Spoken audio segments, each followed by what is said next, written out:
Hi everyone, my name is Sherry. I am a second year psychology student, and today I will hopefully be able to show you how to change a bad habit you've gotten yourself into. So the methods I show you in this video can be applied to a plethora of different habits, but I will be focusing specifically on nail biting so that we have one clear example throughout the whole video. So just so that you know that it's all legit, this is an example of what I did for myself. These are my nails before treatment, and these are my nails now. So you can see the difference. Those are not very nice to look at. These ones are grown and healthy. So I use these methods exactly, so hopefully if you have the motivation to continue through this whole thing and follow through with it, then you will get nails like this too, or longer if you wish, or shorter, whichever. So first of all, you need to be aware of what your body is doing. If you're aware of everything, your brain, your body, then you'll be able to stop yourself before you bite your nails, and you'll be able to implement what we call a competing response. Now, a competing response is another behaviour that cannot occur at the same time as your bad habit. So for example, clenching your fists, got to tuck the thumbs in as well so you don't bite those thumbs. Clenching your fists, you can't clench your fists and bite your nails, that's not physically possible, therefore this is a competing response. Another example is chewing gum. A lot of people like to chew gum because it's easy, you can do it anywhere, but it's probably more expensive than clenching your fists. It's also, it can be unhealthy if you do, if you chew one with sugar in it. So if you do, make sure you get a sugar-free one to avoid the dental repercussions. It's also important to have social support around you. You can't really get far if no one believes in you. Maybe you can, but it would be a lot easier if you have people around you who are like, yeah, you can do this, I believe in you, you got this, kind of thing. So the last thing that needs to happen is it needs to be generalized. Now this means that the competing response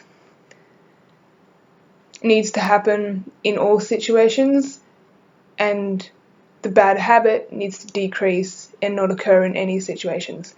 So that would mean that your competing response would now happen in all circumstances instead of biting your nails in all circumstances.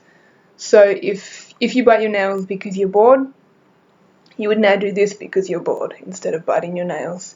If you bite your nails because you're anxious about something, you're stressed, then you'll do this when you're stressed. And that's good because then you won't bite your nails and you'll have long nails and it'll be beautiful. So if you're a parent watching this and you want to change the behaviour in your child, the first two steps are a little bit different. For awareness, you as the parent would be responsible for watching your child and knowing when they're about to engage in the behaviour. And then for the competing response, you would have to, at the start, you would have to physically and verbally guide them to do the competing response. So if you see them and they're like, their hand is travelling up towards their mouth, you grab their hands, you clench their fists like this, and then you let go of their hands, and you say, at the same time as doing that, you say, clench your fists, don't bite your nails. And then hopefully you will be able to slowly fade out the physical prompt to only have to say, honey, clench your fists, and they will clench their fists instead of biting the nails. And then hopefully this will generalize, and the verbal prompts will fade out as well, and you'll only have to look at them maybe, and they'll just go like this, until eventually you don't have to be there at all and they'll just automatically clench their fists instead of biting their nails. Social support is the same. The kid needs people around them. They need you to be there saying, you can do this, I believe in you. We can go get manicures once you have long nails, I guess. And it also needs to be generalised in the child as well. So it's pretty much just the first 2 steps that have changed. The last 2 will stay pretty much the same. So in summary, you have to be aware of what you're doing. You have to have a competing response. You have to have social support, and it has to be generalised. And if you can do all this, if you stick through it, if you're motivated enough, you want to change your behaviour that much, then you will. You 100% will. If you're that motivated and you're that keen, you really believe you will, then you will. You can't do what you don't believe you can do. So, good luck with everything. Good luck with your nails.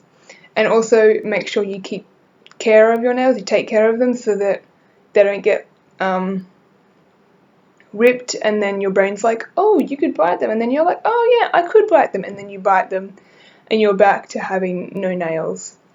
So take care of your nails, good luck with everything, and all the best.